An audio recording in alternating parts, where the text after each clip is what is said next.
Confusion അവനൊരു confident ഇല്ല, അതാണ് മെയിനായിട്ടുള്ള പ്രോബ്ലം. അവന് പഠിച്ചാൽ മാർക്ക് കിട്ടും, അച്ഛനും അമ്മയും എന്താണോ പറയുന്നത് ആ റൂട്ടിൽ പോവാം. അതേസമയത്ത് അച്ഛനും നമുക്ക് അതിനെ പറ്റി ജാസ്തി അറിയണം. ഞാനൊരു ബിസിനസ്സാണ്, കോൺട്രാക്ടറാണ്. അതായത് നമുക്ക് അവന് എൻ്റെ എഡ്യൂക്കേഷനിൽ എനിക്കിട്ട് എല്ലുണ്ടാകും. അതാണ് അന്നേരം എൻ്റെ ഒരു ഫ്രണ്ടാണ് ഇങ്ങനെ ഒരു ഇത് പറഞ്ഞു തന്നു. അല്ല, ഞങ്ങൾക്ക് ഇത് പഠിക്കുന്ന കുട്ടികളോട് ഞങ്ങൾക്ക് പറയാൻ പറ്റില്ല. കുട്ടികൾക്ക് എന്താ താല്പര്യം എന്നുള്ളത് അറിയണമല്ലോ. അതവൻ പറയുന്നുമില്ല. അപ്പം ഞങ്ങൾക്കിത് മൂന്നാമതൊരാൾ, കുറച്ചും കൂടി അറിയുന്ന ഒരാളോട് ചോദിച്ചിട്ട് ആ വഴിയിലൂടെ പോകാം എന്നായിരുന്നു ഞങ്ങൾ എടുത്ത ഒരു തീരുമാനം. എങ്ങനെ പോകണം, എന്ത് ചെയ്യണം എന്നുള്ളതിന് ഇപ്പോൾ ഒരു ക്ലിയറായിട്ടൊരു ഇത് കിട്ടിയത് ഇപ്പോഴാണ്. അതിൽ നിൽക്കുന്നോ ഇതിൽ നിൽക്കുന്നോ ഒരു ഉറപ്പില്ലാതെ നിൽക്കുന്ന സമയത്ത് ഇപ്പം ഞങ്ങൾക്ക് ക്ലിയറായിട്ട് പറയാം ഇന്നത് ചെയ്യണം എന്നുള്ളത്. ആ ഒരു ഇത് കിട്ടിയത് ഈ ടെസ്റ്റ് എഴുതിയതിന് ശേഷം തന്നെയാണ്. ഞാൻ പറയുകയാണെന്നുണ്ടെങ്കിൽ ആദ്യം തന്നെ ഇങ്ങനെ കൺഫ്യൂഷനുള്ള ആളുകളാണെന്നുണ്ടെങ്കിൽ ആദ്യം എന്തെങ്കിലും എടുത്ത് ചാടി തീരുമാനിക്കാതെ ഇതുപോലെ എന്തെങ്കിലും ഒരു കുട്ടികളെ ആപ്റ്റിറ്റ്യൂഡ് അറിയാനുള്ള ഇതേപോലത്തെ എന്തെങ്കിലും ഒരു ടെസ്റ്റ് എഴുതിയിട്ട് ആ രീതിയിലൂടെ മുന്നോട്ട് പോകുന്നതായിരിക്കും ഏറ്റവും ബെസ്റ്റ് തന്നെയാണ് എനിക്കും പറയാനുള്ളത്. ഇതിപ്പോൾ ഇന്നത്തെ കാലത്ത് എന്ന് പറഞ്ഞപ്പോൾ ഞാനും പഠിക്കുന്ന കാലത്തും കുറേ ആൾക്കാർക്ക് ഇന്നിപ്പോൾ +1 പഠിച്ച് പിന്നെ ഡിഗ്രി കഴിഞ്ഞ് ഏറ്റവും ലാസ്റ്റ് അവൻ പോണ വേറെ ഏതെങ്കിലും വഴിക്കായിരിക്കും. എന്താണെന്ന് ഓനറിയില്ല. അന്നേരം കിട്ടുന്ന ജോബിനനുസരിച്ച് പോകും. പിന്നെ അവിടെ ഇങ്ങനെ അടിമേൻ്റെ മാതിരി പണിയെടുത്ത് പിന്നീട് ടൈം പോയിട്ട് അവനപ്പത്തേന് 28, 29 വയസ്സായിട്ടുണ്ടാവും.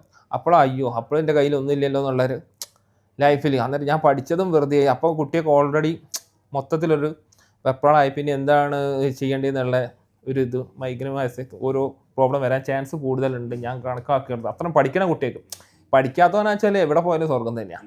എങ്ങനെ പോയാലും ഒന്നും കുഴപ്പമില്ല, എത്ര ഇൻവെസ്റ്റ് ചെയ്തില്ല, ഞാൻ ഇത്രയും പഠിച്ചു. പിന്നെ എന്നും ഓരോ ടെൻഷൻ ഇരിക്കുക, ഞാൻ ഇത്രയും കാലം നല്ലോണം പഠിച്ചു, എന്നിട്ട് ഇപ്പോൾ ഏറ്റവും ലാസ്റ്റ് ഞാൻ ഈ പണിക്കാണ് എത്തിപ്പെട്ടത്. അതിനകത്ത് നല്ലൊരു പ്ലാറ്റ്ഫോം കിട്ടും. ഇങ്ങനെ പക്ഷേ തുടക്കത്തിൽ തന്നെ ഞാൻ പറയുമ്പോൾ 8, 9, 10ാം ക്ലാസ്സൊക്കെ എത്തുമ്പോൾ തന്നെ ഈ ഒരു ടെസ്റ്റ് ചെയ്യുകയാണെങ്കിൽ കുട്ടികൾക്ക് മാക്സിമം ഒരു 10ാം ക്ലാസ്സിൽ തന്നെ കിട്ടിക്കഴിഞ്ഞാൽ +1 ചെയ്തെടുക്കണം. അങ്ങനൊരു നല്ലൊരു ട്രാക്കിലെത്താൻ പറ്റുമെന്നാണ് വിചാരിക്കുന്നു. എന്തായാലും ഈ ടെസ്റ്റിന്റെ ഞാൻ തന്നെയാണല്ലോ പറഞ്ഞത്. ഞാൻ പറഞ്ഞതിൽ നിങ്ങൾക്ക് എന്തെങ്കിലും വാല്യൂഡേഷൻ കിട്ടിയിട്ടുണ്ടോ? ഉണ്ട്, വാലിഡേഷൻ കിട്ടിയിട്ടുണ്ട്. ഇപ്പം എന്താ ചെയ്യേണ്ടതെന്നുള്ളത് ഇപ്പോഴാണല്ലോ ക്ലിയർ ആയിട്ട് മനസ്സിലായത്. പിന്നെ ആരെങ്കിലും ഫോഴ്സ് ചെയ്തിട്ട് പഠിപ്പിക്കുന്നതിലും നല്ലത് ഇപ്പം ഞങ്ങളെ ഫോഴ്സ് ചെയ്ത് അവനെന്തേ പഠിക്കുന്നതിനോ അതിൽ അവന് തൃപ്തിയില്ലെങ്കിൽ പ്രശ്നമായല്ലോ. ഇപ്പോൾ ഏകദേശം അവന് തന്നെ മനസ്സിലായി ഇത് തന്നെയാണെന്ന് എൻ്റെ ശരിക്കും ക്ലിയർ ആയിട്ട് എനിക്ക് വേണ്ടതെന്ന്. ഇപ്പോൾ അവനും അത് സമ്മതിക്കുന്നതിനെ കൊണ്ട് അത് ശരി തന്നെയാണ്. അല്ല, ഈ NIT IIT പഠിച്ചിട്ട് നല്ല പോസ്റ്റുള്ള ഒരാൾ ഈ മാർഗനിർദ്ദേശം പറഞ്ഞു കൊടുക്കുമ്പോൾ കുട്ടികൾക്ക് അതാണ് ക്യാച്ച് ചെയ്യുള്ളൂ. ഇന്നത്തെ ആരും ആണെച്ചാലും ഇപ്പം സാധാരണ ഞാൻ എടുക്കുന്നൊരു ജോബ് ആണെച്ചാലും അത് ആ പണിയിൽ നല്ല സ്കിൽഡായിട്ട് ചെയ്യണോ പറഞ്ഞതേ കേൾക്കുള്ളൂ. ആദ്യത്തെ അരമുറി പകുതി മുറിച്ച ആൾക്കാർ പറയുമ്പം അതങ്ങനെ ഉൾക്കൊള്ളില്ല. അത് അവന് അത്രയും നോളജ് ഉണ്ട്. ഇപ്പം നല്ലൊരു സ്കിൽഡ് വർക്ക് ചെയ്യണ ഒരുത്തനാണെങ്കിൽ അവനറിയാം 10 ആളെ വെച്ച് ഇങ്ങോട്ട് പണിയിപ്പിക്കുമ്പോൾ ഇയാളെടുത്താണ് ശരിയായിട്ടുള്ളത്. അത് നമുക്ക് സെലക്ട് ചെയ്യാനുള്ള കഴിവും കൂടി നമുക്ക് വേണം. അപ്പം അല്ലെങ്കിൽ വെറുതെ ഒരാളെ പൊങ്ങച്ചം പോളിഷ് ക്ലോത്ത്സ് അതൊന്നും കണ്ടിട്ടില്ല, ആളെ ഭംഗി അതൊന്നും കണ്ടിട്ടല്ല.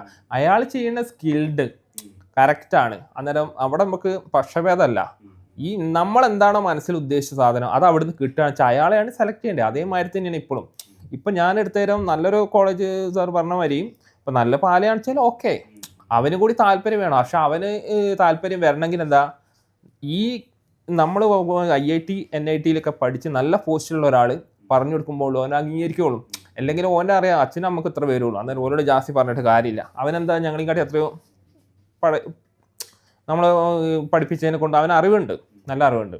അന്നേരം ഇനി മുന്നോട്ട് പോകണമെങ്കിലോ നമുക്കറിവില്ല, അവൻ്റെ സാധനം ഉണ്ടെന്നാണ്. അന്നേരം അതെന്താ, ആ സ്ഥാപനത്തിൽ പഠിച്ച ഒരാളെ കൊണ്ട് അവരെന്നെ ഒരു ടീച്ചിങ് കൊടുക്കുകയാണെങ്കിൽ പ്ലാറ്റ്ഫോം കറക്റ്റായിട്ട് പോകാൻ വെച്ചാൽ ഇന്നെ ടൈം ഒരിക്കലും വേസ്റ്റ് ആകരുതെന്ന് ഞാൻ അവനോട് പറയുകയും ചെയ്തു. പൈസ പിന്നെയും ഉണ്ടാക്കാൻ പറ്റും, പക്ഷേ ടൈം വേസ്റ്റ് ചെയ്ത് കഴിഞ്ഞാൽ പിന്നീട് ഇങ്ങനെ ടെൻഷൻ അടിച്ചിട്ട് കുത്തിരുന്നിട്ട് കാര്യമില്ല. അതാണ് ഞാൻ പറയുക.